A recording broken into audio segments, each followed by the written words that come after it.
This channel does not promote any violence, harmful, or illegal activities. All content provided by this channel is meant for an educational and information purpose only.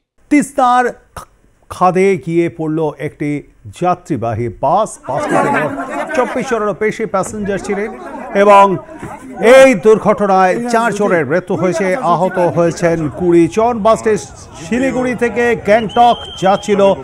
রংপুরের কাছেই এই দুর্ঘটনা। তিস্তার পারে একেবারে যেহেতু জল কম ছিল অবশ্য সেক্ষেত্রে একেবারে আছড়ে পড়ে পাড়ের ওপর। আমরা এই বিষয়ে বিস্তারিত জানবো। আমাদের সঙ্গে রয়েছেন আমাদের প্রতিনিধি উৎপল পোদ্দার। উৎপল, এই মুহূর্তে কি আহত যারা রয়েছেন তাদের সকলকে উদ্ধার করা সম্ভব হয়েছে? একই সঙ্গে ওই বাসটিকেও কি সেখান থেকে তুলে আনা সম্ভব হয়েছে? কি ছবিটা দেখতে পাচ্ছ?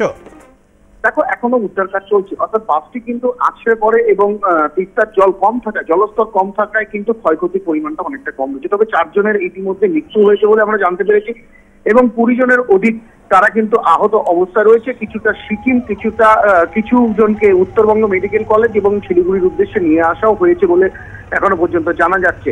এবং কিছু জনকে তোমার যে 20 জন রয়েছে তার মধ্যে কিছু জনকে প্রাথমিক চিকিৎসার পরও ছেড়ে দেওয়া হয়েছে।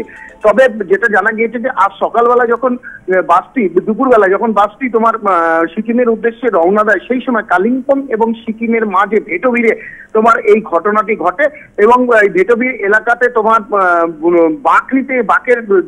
তোমার বাঁকের মুখে যখন টার্ন নিচ্ছিল, অর্থাৎ বাঁক ঘুরছিল বাসটি, সেই সময় নিয়ন্ত্রণ হারিয়ে বাসটি কিন্তু তোমার খাঁবে পড়ে যায়।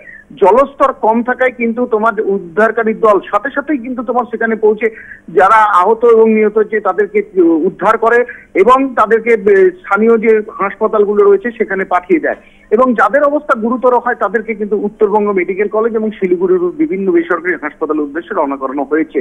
তবে ইতিমধ্যেই কিন্তু তোমার বাসটিকে কিন্তু এখনো সেই জায়গা থেকে, অর্থাৎ যেখানে পড়ে রয়েছে বাসটি নিয়ন্ত্রণ হারিয়ে পড়িয়ে যায় সেই নদীর বাঁকের মধ্যে, সেখান থেকে কিন্তু এখনো উদ্ধার করা সম্ভব হয়নি। অর্থাৎ যেহেতু জায়গাটি ছোট, অর্থাৎ বাঁক নিতে গিয়ে এই বাসটি পড়ে যায়, সেই জন্য তোমার কিছুটা অসুবিধা হচ্ছে উদ্ধারকারীদের বাসটিকে উদ্ধার করার। তবে আজ রাতের মধ্যে সেটা উদ্ধার হয়ে যাবে বলে মনে করা হচ্ছে।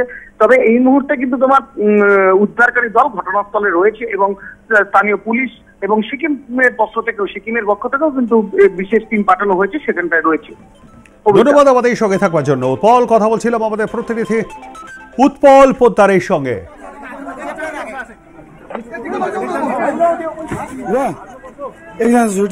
दुईजना छ जुटी बार्ने भित्र जुन चाहिँ यो रहेको छ तपाईँको भोटे भिरदेखिको